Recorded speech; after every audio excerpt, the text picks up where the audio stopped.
habis maghrib itu saya ditemuin itu nggak lama, sekitar 2 sampai 3 jam gitu. Saya itu ditemuin sosok kakek-kakek.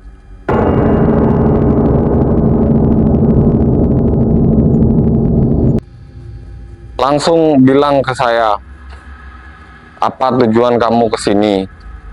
Saya bilang, saya belak-belakan bilang itu langsung to the point aja. Saya tuh mau harta, minta uang gitu.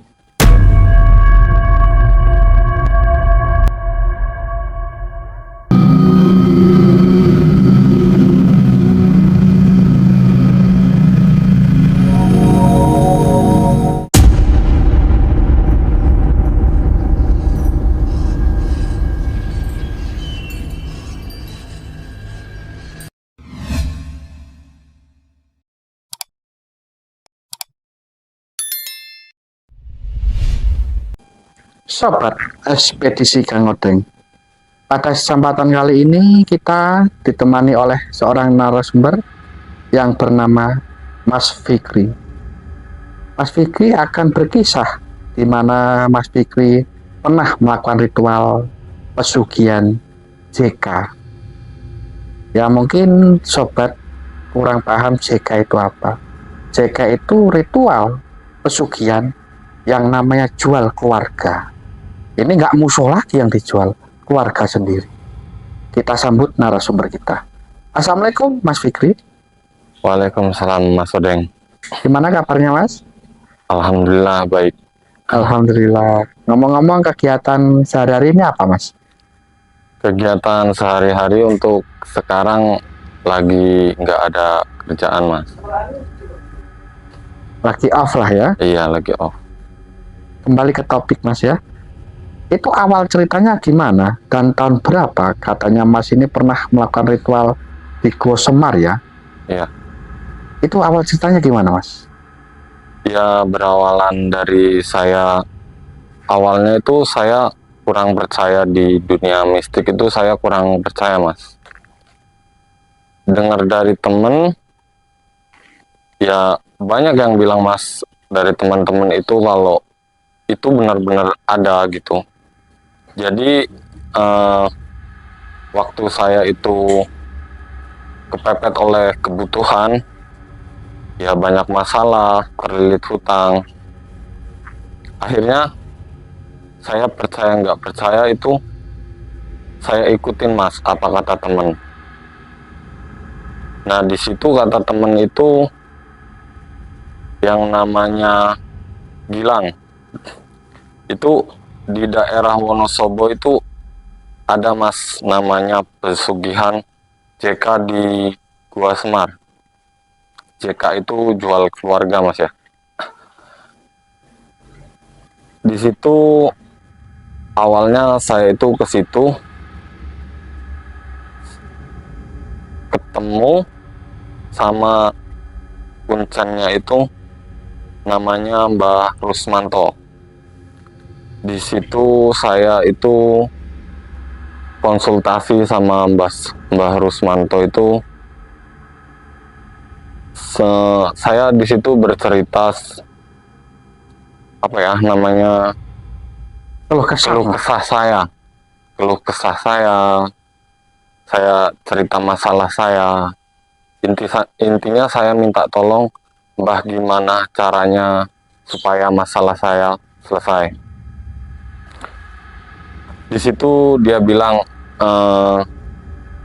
mbahnya nggak bisa nolong apa-apa, ya mbahnya cuma jadi perantara saja buat ketemu sama eyang guanya katanya gitu. Di situ saya nanya itu langsung sama Mbah Rusmanto, apa aja Mbah persyaratannya? Itu tergantung kesanggupan sampean, kesanggupan jenengan gitu. Ada ya dikasih sesaji gitu, nggak ada ya nggak apa-apa gitu. Terus saya bilang gini, saya ada nih Mbah, uang sedikit cukuplah buat sesaji gitu. Cuma kalau banyak itu saya nggak bisa kasih gitu. Soalnya posisi saya kan nggak ada uang, posisi saya ya lagi di bawah, usahanya lagi hancur gitu. Di situ saya itu kasih uang 1.500.000 itu tanpa ibarat kata apa ya, rasa terpaksa itu enggak, saya kasih secara ikhlas gitu. Mbak, ini saya tolong dibelikan sesaji, ini saya ada uang sekian, itu uang saya kasih 1.500.000 itu saya masukin amplop gitu. Pas udah gitu jam 5 itu sesaji udah siap, saya diajak ke gua Semar itu sekitar jam 5. Di situ Mbah Rusmanto menyiapkan sesaji. Ya ada dupa, ada kembang, ada menyan juga. Di situ pokoknya lengkap lah sesajinya gitu. Di situ nggak lama, soalnya saya nggak bawa handphone, nggak bawa jam ya, jadi nggak tahu jam berapa itu saya ditemuin. Intinya habis maghrib itu saya ditemuin itu nggak lama, sekitar 2 sampai 3 jam gitu. Saya itu ditemuin sosok kakek-kakek yang udah tua gitu, mukanya itu nggak, ya maaf ngomong tuh nggak beraturan gitu, nggak kayak manusia gitu. Itu padahal posisi di dalam gua itu tertutup pintu. Di gua Semar itu ada tutup pintunya ya, di dalam itu tuh saya sendirian. Ketemu kakek itu langsung bilang ke saya, apa tujuan kamu ke sini? Saya belak-belakan bilang itu langsung to poin aja. Saya tuh mau harta, minta uang gitu.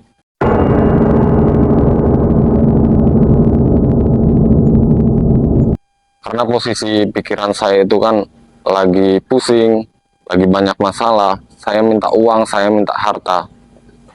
Dari situ seketika kakek itu memakan sesaji itu, ada beberapa sesaji yang dia makan, terus dia menghilang. Gak lama dia menghilang itu, di depan saya itu sekitaran 3 sampai 4 meter itu ada uang. Begitu saya mau berdiri, ya namanya kalau udah semedi itu sila 2 sampai 3 jam itu kaki saya kesemutan. Begitu kaki saya kesemutan itu saya berdiri tuh nggak langsung bergerak, langsung ngambil uang gitu. Karena kaki saya ngerasa kesemutan gitu. Saya pegang kaki saya dulu, begitu saya lihat uang di depan, ada uang di situ, ada emas juga. Emas itu emas bulat, Mas ya. Emasnya itu bulat kayak koin kayak gitu. Nah, pas saya mau ambil itu, di depan saya itu ada orang tua saya. Di situ entah pikiran saya atau gimana ya, di situ saya lihatnya itu nyata, Mas. Jadi nyata itu orang tua saya itu bilang, lagi ngapain kamu di sini? Uang itu udah ada di depan mata saya, Mas. Tetapi orang tua saya bertanya gitu tuh, spontan saya langsung bilang, ibu ngapain di sini? Kan kayak gitu. Langsung saya itu pegang tangannya ibu saya dan saya salim gitu. Begitu saya salim sama ibu saya, uangnya sama koin emas itu udah nggak ada di depan. Itu cerita nyata, Mas ya. Begitu saya udah salim sama ibu saya itu, saya berada di luar gua, di samping patung Semar di situ.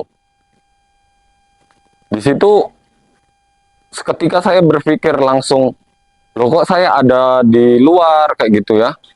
Terus saya nanya, sama kuncennya itu Mbah Rusmanto, "Mbah, kenapa saya kok bisa ada di luar kayak gitu? Emang kamu tadi gimana?" Ya saya di situ cerita yang kayak saya tadi ceritain gitu. Kata kuncennya itu, seharusnya kalau tujuan kamu itu ke situ mau minta pesugihan, mau minta harta, yang kamu ambil itu hartanya dulu, baru ini apa namanya, yang lain itu jangan dihiraukan kayak gitu, gitu Mas Neng. Itu di daerah Gua Semeru, daerah mana Mas? Di daerah Wonosobo, Wonosobo Wonosobo ya. ya. Tempat persisnya di mana?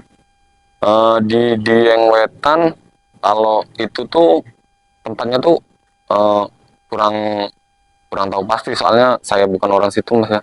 Saya nyari alamatnya itu di Dieng Wetan, intinya ke situ. Dulu ke sana itu ada yang ngantar nggak? Apa sendiri? Waktu saya ke situ itu ini Mas, dari saya kan dari Lampung Mas ya.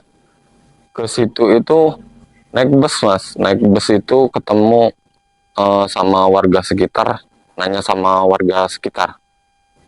Tapi sudah dikasih alamat ya sama temennya tadi. Iya, sudah. Kenapa Mas sampai tega apa sampai melakukan ritual jual keluarga? Iya, namanya karena kepepet kebutuhan Mas ya. Kita kepepet kebutuhan, terlilit hutang. Jadi ya gimana sih?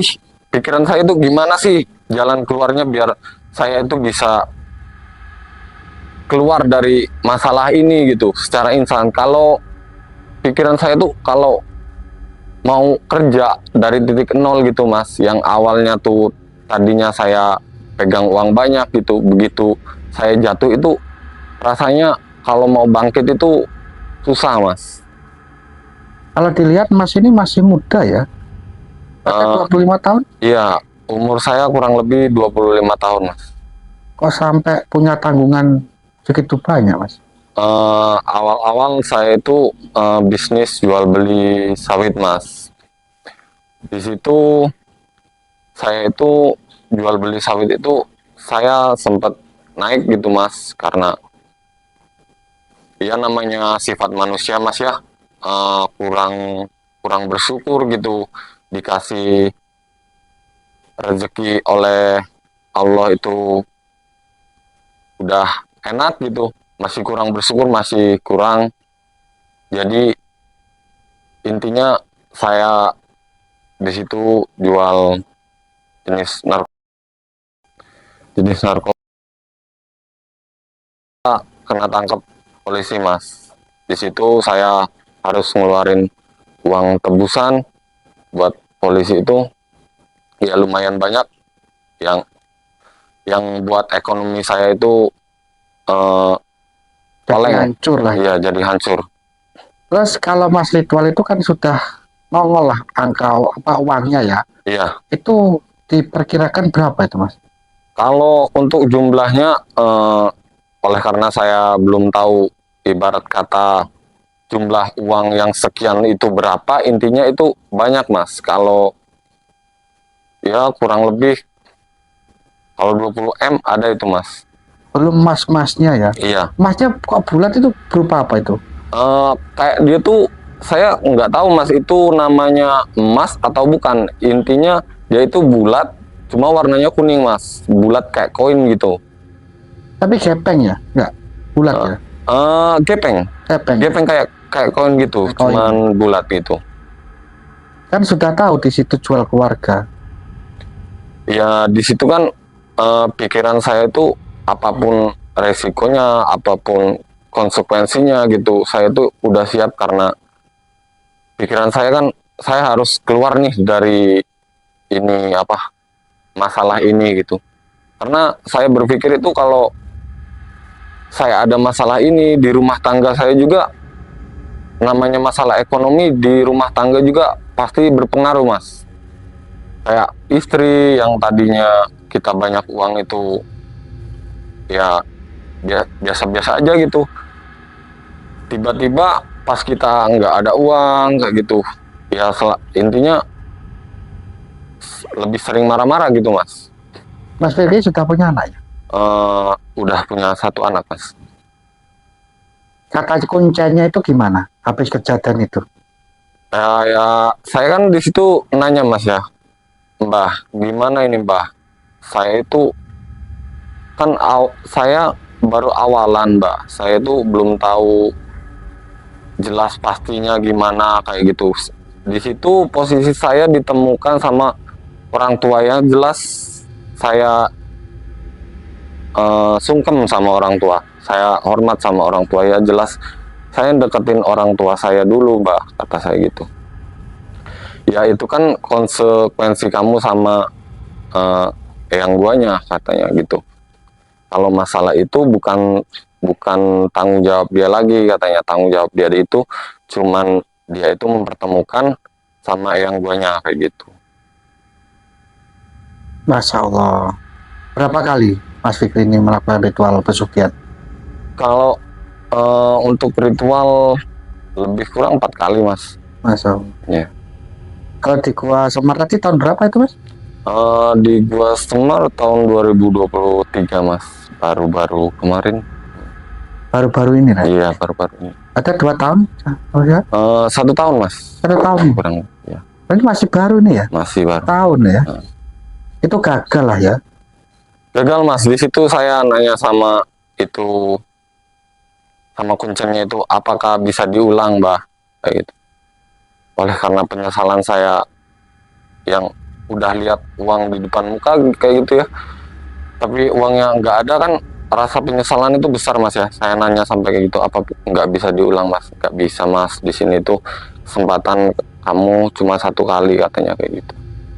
Sekali nggak bisa diulang, berhasil nggak berhasil cuma sekali. Sekali. Termasuk Mas Fikri ini orangnya paling nekat Ya. karena biasanya orang itu, keluarga itu harta yang nggak ternilai. Ya. Kalau Mas Fikri ini malah menjual keluarga. Kalau musuh kan jelas lawan kita, kalau ini keluarga kita. Masya Allah. Jadi setelah itu mencari lagi Mas Fikri. Setelah itu saya mencari lagi mas, saya nyoba nyari lagi. Yang kedua, ketiga, keempat lah ya. Iya. Nah, nanti diceritakan episode yang kedua mas ya. Kita tutup dulu ya sekarang ya. Ya terima kasih Mas Fikri atas waktunya, sudah mau berkenan menceritakan kisah Mas Fikri di channel kita. Kita tim Ekspedisi Kang Odeng banyak-banyak ucapan terima kasih. Assalamualaikum warahmatullahi wabarakatuh. Waalaikumsalam warahmatullahi wabarakatuh.